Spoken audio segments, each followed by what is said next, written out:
వచ్చామండి ఫామ్ నుంచి ఇంటికి. ఫామ్ నుంచి ఏమేమి కోసుకొచ్చామో చూస్తారా ఇప్పుడు? ఇవ్వండి, ఇవి పెద్ద చెట్ల మామిడికాయలండి. ఇవి దగ్గరగా చూపించు. ఇవి పండితే తీయగా ఉంటాయి, తినొచ్చు. పండు పండించుకొని తినొచ్చండి ఇవి ఇంతవరకు. ఇవి తర్వాత ఇవి పునాస మామిడికాయలండి, చాలా పుల్లగా ఉంటాయి. పులిహోర చేసుకోవచ్చు, కూరల్లోకి అంతా పప్పుల్లోకి అన్నిట్లోకి వాడుకోవచ్చు. ఇవి పచ్చడి చేసుకోవచ్చు. తర్వాత ఇవి ఇవ్వండి నిమ్మకాయలు, మంచి నిమ్మకాయలు, అవి కూడా తెచ్చాము.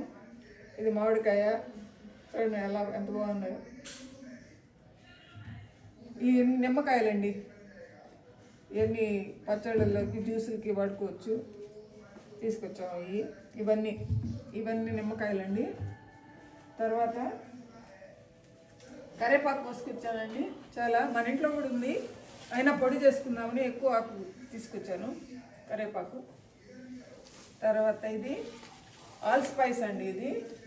ఇది ఒక ఆకు వేస్తే ఇంకా లవంగాలు ఏలకులు అన్నీ అవసరం లేదండి. ఈ 1-2 ఆకులు వేస్తే ఆ స్మెల్ అంతా వీటి వల్ల మన కూరలోకి మసాలా కూరలోకి వచ్చేస్తుంది. ఇది ఆల్ స్పైస్, మన ఇంట్లో కూడా చెట్టు ఉంది, కానీ ఎవరికైనా ఇద్దామని తెచ్చాను ఇక్కడ వాళ్ళకి.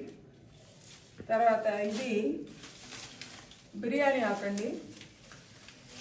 ఇది బిర్యానీలు వేసుకుంటాం కదా మనం, బే లీఫ్ అంటాము, అదండి. ఇది కూడా ఎవరికైనా ఇద్దామని తెచ్చాను. మన ఇంట్లో కొత్తగా చిన్న చెట్టు తెచ్చాను. ఇది మనం బిర్యానీలు వేసుకోవచ్చు అని తెచ్చాను. ఇవన్నీ మనం ఫామ్లో ఇప్పుడు తెచ్చినవి. ఇంకా సపోటా చెట్లు అంతా సీజన్ అయిపోయింది, అందుకని కాయలు లేవు. సీతాఫలాలు అయితే పచ్చిగా ఉన్నాయి, పండలేదు, అందుకని రాలేదు. ఒక్క సపోటా కాయ దొరికింది, అన్నీ అయిపోయినాయండి సపోటాలు. ఒకటి తెచ్చాను.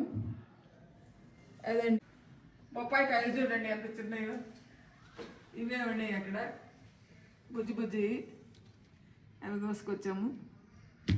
అదండి ఈరోజు ఫామ్ నుంచి కోసుకొచ్చినాయి.